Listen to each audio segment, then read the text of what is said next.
A solução de Paulo Guedes para sairmos da crise é aprofundar ela. Nós não podemos nos calar diante disto. Não dá para admitir esta proposta que Paulo Guedes quer trazer para o Brasil, que é a venda total do seu patrimônio, a entrega de instituições valorosas para a sociedade brasileira, como é o caso da nossa Caixa Econômica, do Banco do Brasil, dos Correios, do nosso setor energético, como no caso da Eletrobras e outras empresas associadas.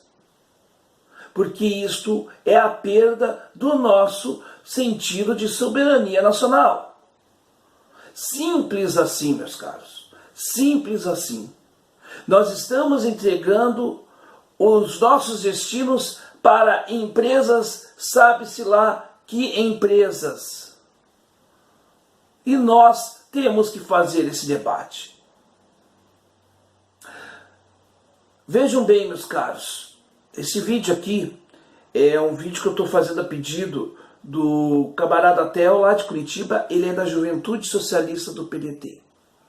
E eu acho que a gente conversando, que essa temática é importante e é relevante, e eu até não acabei não dizendo para o Theo, mas eu estou dizendo o seguinte: é como a gente, né, os tais canais ciristas ou progressistas, sei lá o nome que você queira dar, perde tempo às vezes em coisas tão fúteis. E essas pautas são essenciais.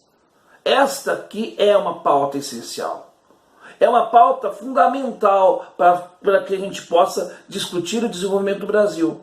O que nós temos que fazer para que o Brasil saia do atoleiro que está? É executando esse pacote, essas medidas de um banqueiro neoliberal ou ultraliberal? Para nós não. Para nós a alternativa para tudo isto que está acontecendo e para melhorar a economia que está de mal a pior, passa primeiramente por uma reforma tributária. É uma reforma tributária. Nós temos que modificar tudo isso que está acontecendo, onde hoje o prefeito vai com o pires na mão em Brasília pedir recursos. O município gera muito mais recursos do que o Estado e a União, e é o que menos recebe. Vide o que acontece aqui na minha cidade, aqui em São Leopoldo, em que o hospital da cidade está em precária situação, porque não é repassado recursos do Estado e da União. Isto é o que agrava a situação, porque as pessoas estão no município, elas não estão em Brasília. E aí acabaria com algumas mamatas lá. Nós temos que acabar com a tal da Lei Candir, com o pacto federativo como está, que não dá também. Hoje há uma guerra fiscal entre os estados, e estados como o Rio Grande do Sul, por exemplo, saem perdendo porque sua taxa de impostos é muito alta. Inclusive se previu, né, aumentar o ICMS aqui, por exemplo, brilhantemente pelo último governador, porque isso ajudaria a pagar os salários do funcionalismo. Bom, entra esse dinheiro para o cofre, e é um fundo sem fundo, e esse dinheiro ninguém viu, ninguém vê, e aí acontece que vai continuar tendo salário atrasado, vai continuar tendo o serviço precarizado. Por quê? Porque nós não temos gestores de verdade. Gestores de verdade. E é por isso que um Dória ganha uma eleição, porque a população também está cansada. Está cansada desses picaretas. E o Dória é um picareta, a gente sabe disso. Mas assim, a gente está cansado desses caras que realmente não sabem administrar o bem público. E que acabam, né, desperdiçando os recursos públicos. E isso a gente tem que falar. E aí não é fazendo privatizações que resolve, porque o modelo de privatização no Brasil é a entrega total de sua soberania, de seu controle dos serviços públicos. Vamos pegar as privatizações que nós hoje temos. Foi privatizada a telefonia, foi privatizada a parte da distribuição de energia elétrica no Brasil e as ferrovias. Vamos pegar essas seis áreas que foram privatizadas.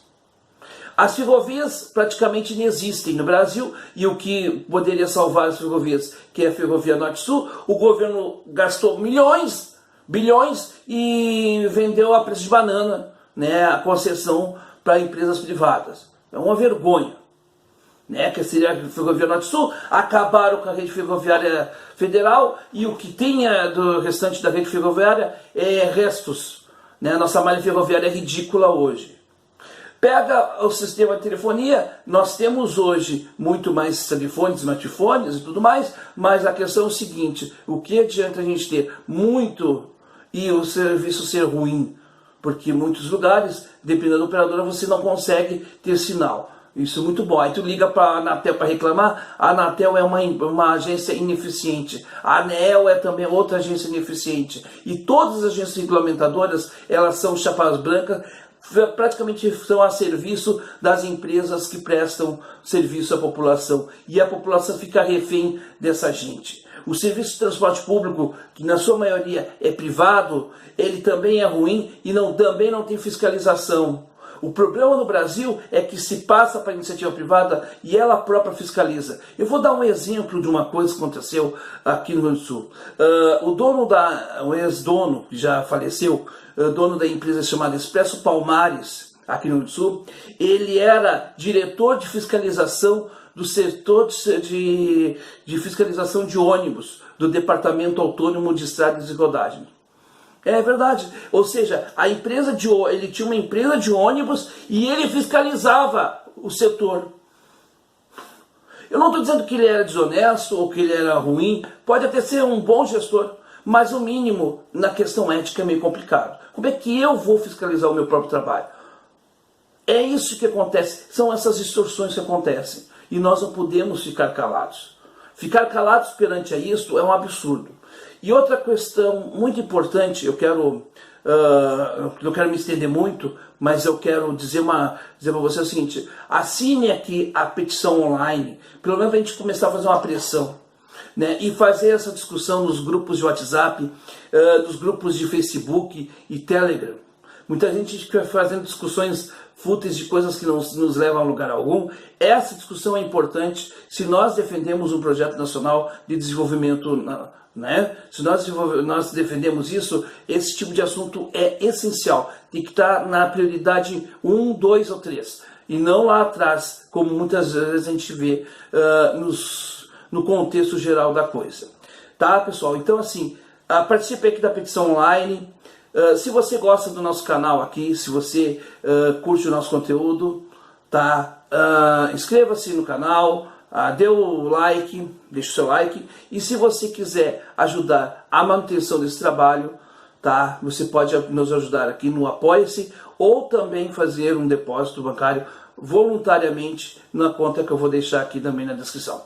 A todos, então, uma boa luta, e dia 30, gente, não esqueçam, dia 30 é o povo na rua para dar resposta ao fiasco do dia 26.